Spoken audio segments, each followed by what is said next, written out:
Hi everybody, thank you for joining me for my vinyl and CD update number 4. So I'm going to talk through various things that I've been getting lately, adding to my collection. If you like this kind of video, then please subscribe to my channel and hit that notification button. Thank you very much.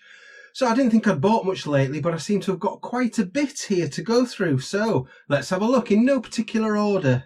I've got Who's Next by The Who, their classic album. Now, I picked this up from HMV just a few days ago. This is a Polydor Track Records version. I have to say, I'm not massively impressed with the sound quality on this. It feels a bit muddy, not particularly great sound quality. So who knows? I might end up upgrading that one over time. So a bit disappointing. We won't dwell on that one. Let's just clarify that I've got jazz here, I've got rock, I've got pop, I've got new, I've got old. There's a bit of everything. So something a bit newer here, Noel Gallagher's High Flying Birds, his debut album from several years ago now. And this is a wonderful album. It's got loads of great Noel songs on, a lot of which were left over from the Oasis days. So some of these were certainly demoed by Oasis, but it's just probably his best collection of songs, I think, that he's put out as a solo artist. The second album was also very good, but probably that one for me. That's a great album. The Third Coming of Love. Love Forever Changes. Classic album from the 1960s. This is a really good quality version of this. Hopefully you can see that okay. This is 45th anniversary edition. I think there's a white one out there as well, but this is just the regular black vinyl. I would certainly recommend this as an option for this particular album if you're thinking of getting it. I do love several songs on this album. I don't think it's fantastic all the way through. I do think there's a bit of filler, but it is still a classic album and it is absolutely worth it for the best songs on there. Love Forever Changes. I listened to that just a couple of days ago. Sounded very nice. A couple of Christmas presents coming up here. Oasis, Definitely Maybe, their first album, the classic album where it all began. This is a nice version, nice gatefold there. This is the remastered double vinyl version. So that's their 1994 album. I'm sure there's a few Oasis fans here watching these videos. How does this rank for you? Where do you think that this fits on the scale of Oasis albums over the years? For me, I did do an Oasis rankings album, one of the very first videos I ever did, and I put this in second place behind What's the Story, Morning Glory, but it could easily be number one. It is a fantastic album. It's a genre-defining, an era-defining album, I would say. Another Christmas present here, the Housemartins. Now, people who have watched my videos will know that I'm a big Housemartins fan. Their first album, London No Hull 4, was I think I put it as number 2 album for the 1980s. Well, this is their second album that came out about a year later. The People Who Grinned Themselves to Death. It's not as good as London Nil Hull 4, but the best songs on here are fantastic. So things like Five Get Overexcited, Me and the Farmer, and the song that probably the song that I fell in love with the most in my whole life on first listen is Build, which is on this album. Absolutely sensational song. I remember buying this album on the day that it came out in 1987.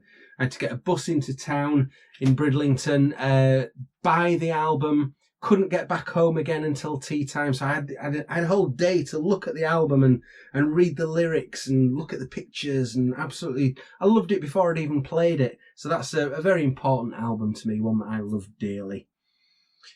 Okay, we're going to go jazz now. There's a fair bit of jazz. I seem to have been buying more of that than I expected just lately. This is one of my favourite jazz albums. We Get Requests by the Oscar Peterson Trio. So it's very piano-led, as well as Oscar Peterson album would be, because he was a great pianist. Where is he on here? There he is. There's Oscar up there. And yeah, it's a really nice, chilled-out, piano-based jazz album. And it's one of my favourite jazz albums. I really love this. This is a Verve reissue from fairly recently, and it does sound absolutely lovely. I've got the CD of that as well. The CD sounds nice. That just sort of blows it away, really. We're moving effortlessly from jazz to folk now, or English folk rock. Fairport Convention Unhalf Bricking from the late 60s. What was this, about 68-ish? I think this was about 1968. Lovely album. Got some... it's not their best album for me. That would be Liege and Leaf, which I showed on one of my previous videos. But this is a nice HMV exclusive pink vinyl. Woo! Got blind looking at that. But that's lovely, and that's a really nice album. Sticking with a similar era, or just after, Medal. So outside of the obvious Pink Floyd albums, Dark Side of the Moon, Wish You Were Here, The Wall, etc., this is probably my favourite Pink Floyd album, apart from those obvious ones. I really love this album. Look at that, a beautiful photo in there of the four of them. Yeah, I mean, what can I say about this, really, other than I really enjoy Medal. It's got some... There's... Which song is it that's on here that... that was ripped off by the Charlatans? There's a riff on one of these songs. I think it was Fearless on this album that the Charlatans just completely ripped the riff off for one of their songs. I can't remember which song it was now, but Charlatans have a habit of doing that and taking riffs from great songs and turning them into their own great songs, and they did it on that. But Medal by Pink Floyd is very nice. Oh my goodness, I've been listening to this album so much lately. Absolutely love it, especially the first side. Tubular Bells by Mike Oldfield. So this first side obviously starts off with the riff that was used in The Exorcist, so probably one of his most famous bits of music. And it's just, what is it, about 24-25 minutes long, that first side. The way it builds up through all different phases, and then you get Viv Stanshall from the Bonzo Dog Band coming in and narrating the introduction of the different instruments into the music, a bit like he did a few years earlier with the Bonzo Dog Doodah Band, and the intro and the outro, for those of you that know that. But I've been absolutely hammering this album lately.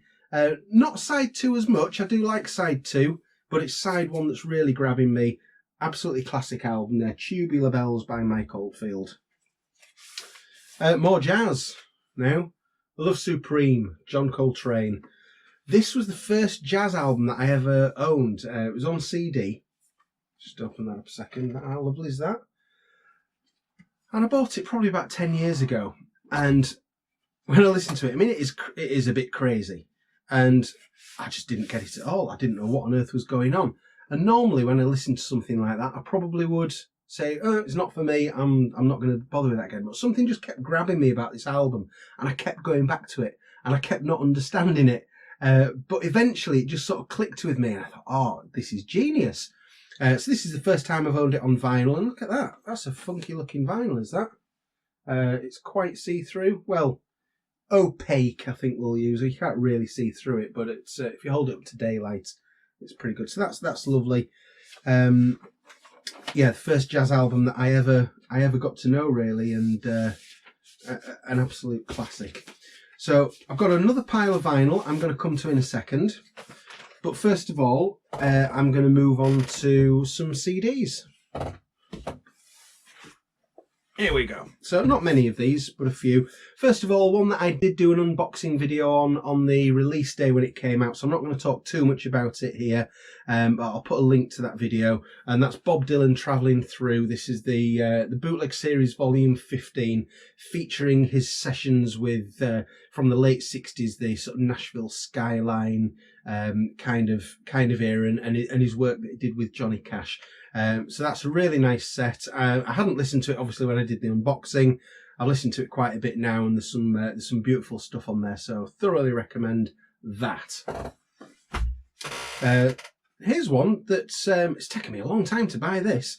This is by a band called British Sea Power, called Do You Like Rock Music, and it's about 10 years old as this album.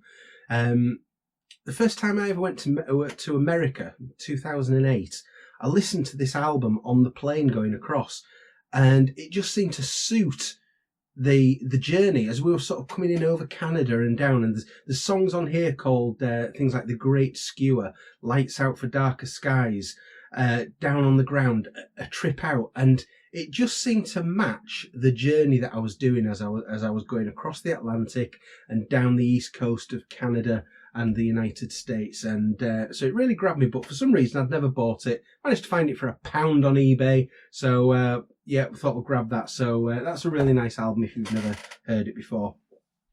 Another Christmas present now that I got, The Police. This is Every Move You Make, the studio recordings. So this is really nice. If I'd only ever had compilation albums by The Police before, so this was nice to get hold of. This has got their 5 studio albums in here, and then a disc that's got extras in. So this is really cheap as well. You can get it for what, £15 brand new, and it's got each of the albums in there. So that's really nice. It's a good set, worth getting, and the sound quality, I'm really chuffed with that so far. And then the last CD to look at, what an absolute bargain this was. John Coltrane, Both Directions at Once, the Lost Album. So this came out a couple of years ago, and it was literally unreleased stuff that had never been out before. I think this was from sometime not long before A Love Supreme this was recorded. And would you believe Amazon was selling this 2-disc version, really nice package, £2.99. Great value, so yeah, you can't go wrong with that. If they're still doing that at a similar price, then that would be well worth getting hold of. Okay, right. Next lot of vinyl. Ooh. We're ready for this. Record store day a few weeks ago. I had a trip into town and unexpectedly bought several things. The thing that I went into town for was this. Now again, I did a video on the day of this. I'll put a link to it if anybody wants to go watch that video. This is Paul McCartney, Home Tonight in a Hurry picture disc. So that's what I went to get. So I'll show you that now. What I also ended up buying was, very unexpectedly, Miles in Tokyo, Miles Davis live in concert. I really didn't think I was going to be getting this. Record store day, Black Friday, and I haven't listened to it yet. I'm going to do soon, very soon. But this was the last copy in Leeds, and I was there before the shops opened. I was sort of in the queue, but I thought, well, why not? Let's have it. So I'm certainly looking forward to having a listen to that. The other one that I picked up at the same time on Record Store Day, again completely unexpectedly, is this by U2. This is a reproduction of their 3 EP, which was it was either the first or one of the first releases that they ever had. So this was like a 40th anniversary edition, and but it's a remix. I believe that my number is 6762 out of 17,000 for anybody who's even geekier than I am and is interested in these things. But this has got there you go, Out of Control, Stories for Boys, Boys/Girl on there. Out of Control and Stories for Boys, 2 of my favourite early U2 songs. So very nice. Okay. Right, and I've not listened to this album all the way through yet. I've heard most of it in different parts, but I need to make time to actually sit down and listen to the whole thing in one go. Miles Davis, Bitches Brew, and I imagine it's going to be quite an experience when I finally do. So this was, for anybody who doesn't know, this was, I think, was it about 1969 this album was made, and it's a real sort of fusion between jazz and rock. I know people who've described it as sort of Jimi Hendrix doing, if Jimi Hendrix did jazz, it would be like this. And what I've heard so far, I love, but I've not done the full thing yet. So I'm really looking forward to going through that at some point. It's a double vinyl, and surprisingly cheap. It was about, what, £16 on Amazon. So that was a real bargain. Happy with that. Next, let's mix it up a bit, because it was another Miles Davis next, but we'll come to him afterwards. Miles Davis to Liam Gallagher, Why Me, Why Not, his latest album. And I've been really enjoying this. It's got some cracking songs on that. I mean, I thought Liam's first solo album was unexpectedly good. And you might have thought, well, you know, that's all we're ever going to get from him that's any good. But this is unexpectedly good too. Really enjoy this. This Shockwaves, very much this sort of hit standard Liam by Numbers hit single that's on here. But then songs like One of Us, which is really about him and Noel, and you know, Liam loves to slag Noel off on Twitter. Well, he likes to do it on record as well, but he's not slagging him off as much as saying sort of, you know, this is how we used to be. Can we not get back to being that? And it's really nice. There's some good songs all the way through, but Gone at the end, I really like Gone. That sounded to me like Liam auditioning for doing a James Bond theme tune. And, well, as we now know, he hasn't got the new James Bond theme tune. That's gone to Billie Eilish. So it'll be interesting to hear what that sounds like. But Liam Gallagher, Why Me, Why Not is fun. What have we got left? We've got a few. We've not got many, but we've got a few left. Miles Davis, Kind of Blue. What can you say about this album? It's a classic. It's one of the great jazz albums. Finally comes to me on vinyl. That's a nice Columbia reproduction there. And Dire Straits, Communique, wonderful sounding album. This is on the Back to Black series. The first side A of this album is just sensational from start to finish. And then you've got second side, Lady Writer, Portobello Bell, singing Single-Handed Sailor, good songs as well. But this was their second album? I think I might be wrong there. I'm sure if there's any Dire Straits fans watching, they'll put me right if I'm wrong. But I think that was the second album, and worth it for side A alone, I would say. Next up, this is probably the greatest thing that my stereo system has ever played in terms of sound. It just sounds amazing. It's a Music on Vinyl label version of Bridge Over Troubled Water, Simon and Garfunkel. When the whole thing sounds great, but keep the customer satisfied with the brass that comes through. Just whoa, fantastic.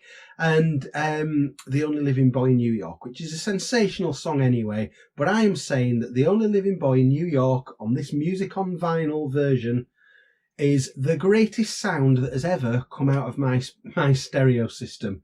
It's amazing. I don't like the title track very much. That might be sacrilege to say that. I've never been a particular fan of the title track of that, but it's a great album, and very happy to have that. The last Christmas present now. I've been after this for ages. The Red Shoes, Kate Bush. Now, this isn't one of her best loved albums by most Kate fans, but I would say over the last year, 18 months, this is probably the album of hers that I've gone back to more than any other. I originally had the original CD, which I didn't really like the sound of. It was very, very sort of harsh, bright, digital sounding thing.